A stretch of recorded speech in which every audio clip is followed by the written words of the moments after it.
I'm Big Lou Barbecue, and other things I want to do. And one of the things I want to do is grill outside in my backyard, but I can't do that because it's rainy and cold and wet. So I'm grilling under my patio today. I get that echo voice when I grill under here, and I don't like to grill under here too much if the weather's nice. I like to grill out in the grass, but oh well. I'm grilling on my new Stok grill I got earlier this week, testing it out. I am going to take some practice cooks on it. This is just the second cook. So far, it's been a good grill. I don't know how the durability of it or anything, but I'm going to cook in this because I'm going to be doing the funky spaghetti challenge, and I'm going to be using a cast iron pan that does not have a hole in the bottom. If you watch my other two videos on the Stok, you'll understand why I said that. All right, but I'm going to be using a cast iron skillet and boil the spaghetti up, and then we're going to put some stuff in it like pulled pork. I'm making pulled pork spaghetti. Why? Because it's the funky spaghetti challenge, and I was challenged by Christy at Christy's Cooking Channel, who made peanut butter and jelly spaghetti. And the challenge was started by Greg McCutchen. I'm not sure how to pronounce his last name. I'll put it right there. All right, and he started it. He made Big Mac spaghetti, and that's also a sandwich. And you know, a lot of people eat pulled pork on sandwiches, so I'm gonna make pulled pork spaghetti because I got some. And no, I didn't. This does not come out of a can. If you saw my April Fool's Day video, I used pulled pork in a can. Yeah, it came out of a can. It came out of my ugly drum smoker, which is parked right over there, just off camera, by the way. I'll have that video up too, where I made this pulled pork. And let's have some fun, y'all. All right, chimney of coals is just about ready, and we're gonna get this pulled pork going. Big Lou Barbecue. I'd say that these coals are just about done. Set that down just like that. Now I'm gonna set a skillet right on there that doesn't have a hole in it. And put some water in there. That's probably enough because I'm empty. And I've got a can of these Rotel tomatoes, and I'm gonna drain that liquid into it.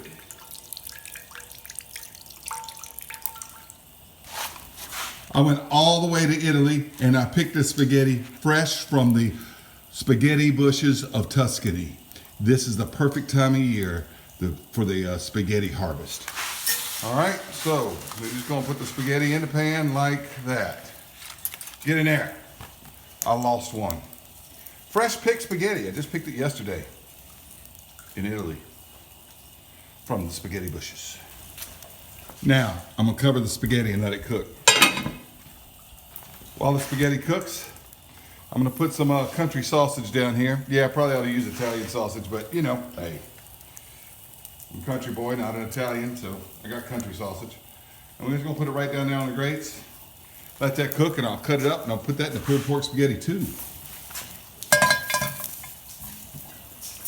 Spaghetti's boiling. It's turning into soft noodles. I think the sausage is done as much as it needs to be. We're gonna be cooking it with the spaghetti here in a little bit anyway. I'm gonna take it off camera and I'm gonna slice it up into slices. It's gonna go right there on top of that pulled pork that's gonna go in this spaghetti. Yeah, I'm probably gonna slice it with my pocket knife. I'm just old school that way. That's what I have with me. I have to go back inside to get a real knife. You don't wanna see me do that. Boom. Gotta slice the sausage. All right, well, I forgot to push the button because just after the sausage was done, the spaghetti was done. And I didn't realize I wasn't recording, but I took it off and I put it into my handy dandy spaghetti strainer. See, it's got this little hole right down there. See that hole? So you just drain the spaghetti.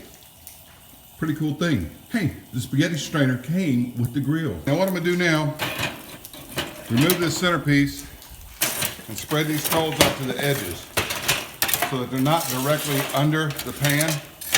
And that way, pulled pork spaghetti will bake more than it will just cook, all right?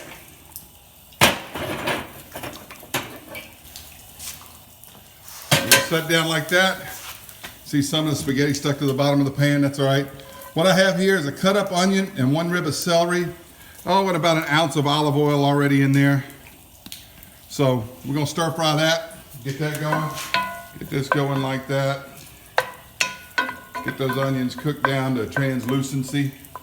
I don't need to caramelize them, just get them sauteed well. All right, and now that the onions are translucent like I want them to be, I'm gonna dump in this sausage and all this pulled pork from the drum. Sausage is hot because I cooked it a little while ago, but the pulled pork's still kind of cold. We're gonna get this all mixed up.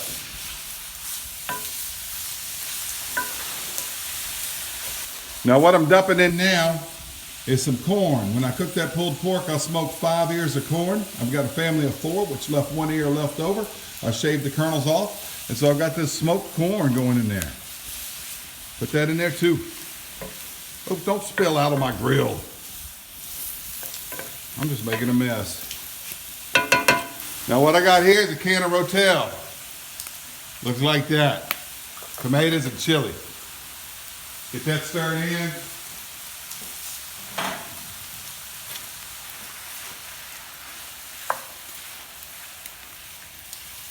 All right, picked this up when I was in Italy, straight from the factory.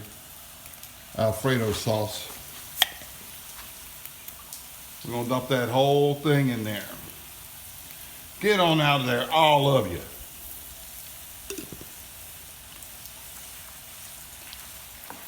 Get that stirred up. It smells actually delicious, y'all. It really smells good. Now, I'll put the spaghetti, stupid holder doesn't hold the spaghetti in there. All right, I'm gonna dump that spaghetti in there like that.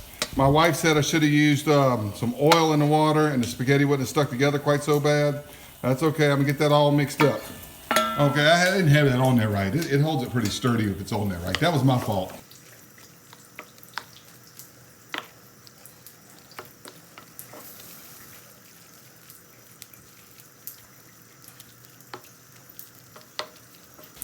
All right, what I got here is some Italian style cheese. I picked this from the fresh from the cheese trees in Italy.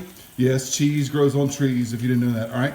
Got part skim, mozzarella, provolone, parmesan, romano, fontina, and Asiago cheese. All right, we're gonna sprinkle that all on top of my spaghetti dish. I think I'm gonna just cover it. Bring it inside, let it sit like that till the cheese melts. All right, the big reveal looks like that right there. I guess the cheese melted some. Looks like that.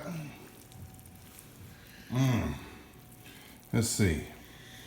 Pulled pork spaghetti. Looks like that. So, let's serve some up. Taste test it. Here is world famous food critic Hannah. What's it taste like? That's really good. It's good. It's cheesy. Hey, I like cheese. It's cheesy? Is it pulled porky? Yes. Pulled porky. All right. Eli, what's it look like, buddy? What's it taste like? You enjoying it? Mm-hmm. He's got roses in front of him. There's my plate right there. Here I am right here. Taste test time for me. Hannah off camera said that I should do this again. So I guess that means it's a success. I didn't fail the funky spaghetti challenge. Let me see what it tastes like. Now Eli said that I cooked the noodles a little al dente. He didn't use that big Italian word. I told him that's what he needed to say when he said the noodles aren't soft enough. But I think they're good. It's actually kind of good. It really is kind of good. Kind of like chicken and spaghetti with pulled pork and spaghetti. What did you like the best about it? That the corn stands out. The corn stands out. He liked the corn in it. Thanks, Christy, for tagging me to do this. Thanks, Greg, for starting this challenge. There's been many others. If you type in Funky Spaghetti Challenge into the YouTube search bar, you'll see many of the other YouTube cooks that have tried to do some experiment with spaghetti outside the norm. Okay? I gotta have another bite. It's actually good. Pulled pork, smoked sausage, spaghetti, Big Lou barbecue. Thank you for watching. Hey, Big's Home Cooking, you're up. Get to the Funky Spaghetti Challenge, Biggs.